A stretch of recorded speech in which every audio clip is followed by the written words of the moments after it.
Que Dieu notre Père et le Seigneur Jésus-Christ vous accordent la grâce et la paix. Amen. Le texte biblique de ce mardi 25 février 2025 est tiré du livre des Psaumes, Psaume 37, les 9 premiers versets.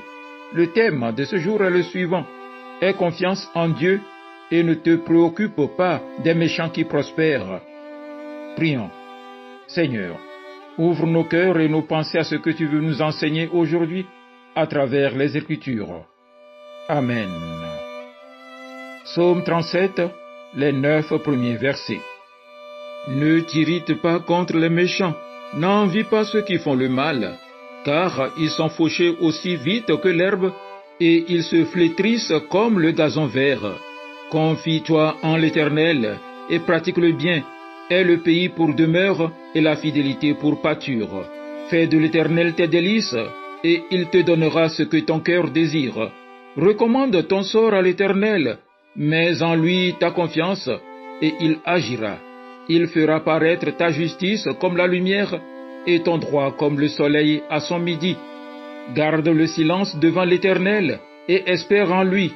Ne t'irrite pas contre celui qui réussit dans ses voies, contre l'homme qui vient à bout de ses mauvais desseins. Laisse la colère, abandonne la fureur. Ne t'irrite pas, ce serait mal faire, car les méchants seront retranchés, et ceux qui espèrent en l'Éternel posséderont le pays. Amen.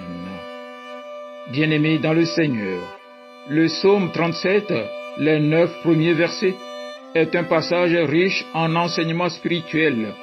Il nous invite à adopter une attitude de confiance en Dieu, même face à la prospérité apparente des méchants et à la souffrance des justes.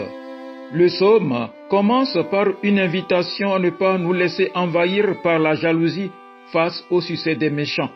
Ne t'irrite pas contre les méchants, n'envie pas ceux qui font le mal.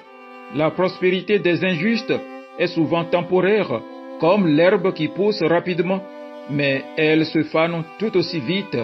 C'est un appel à fixer nos yeux sur Dieu et à lui faire confiance, même quand le monde semble marcher à l'envers. Ensuite, le psalmiste exhorte à se confier en l'Éternel, à faire le bien et à habiter le pays.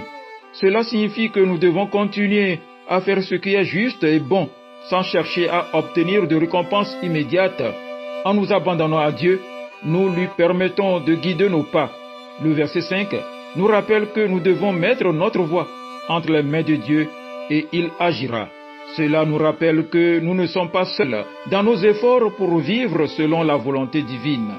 Les versets suivants nous encouragent à être patients et à attendre l'intervention de Dieu. Dieu fait justice, mais cela se produit selon son temps, pas le nôtre. Il fera éclater ta justice comme la lumière. Il est essentiel d'apprendre à attendre en cultivant la paix intérieure tout en continuant de faire confiance à Dieu qui intervient toujours au moment opportun. Nous sommes appelés à ne pas nous hâter ou à précipiter les choses, mais à vivre dans la sérénité, sachant que Dieu a un plan pour nous. Enfin, le psaume se termine sur une promesse forte. Les méchants finiront par disparaître, tandis que ceux qui espèrent en l'Éternel hériteront du pays. Cela nous rappelle que la vraie victoire n'est pas dans les apparences, mais dans la fidélité à Dieu, même au milieu des épreuves.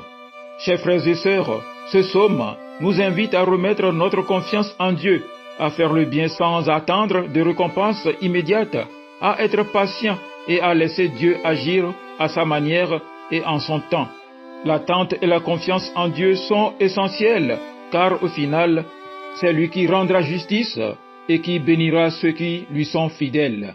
Dans un monde souvent obsédé par la réussite immédiate et les récompenses visibles, ce psaume nous appelle à une foi profonde et à une confiance totale en Dieu, sachant qu'il travaille dans l'invisible et qu'il récompensera les efforts sincères des justes. Amen. Excellente journée à vous tous.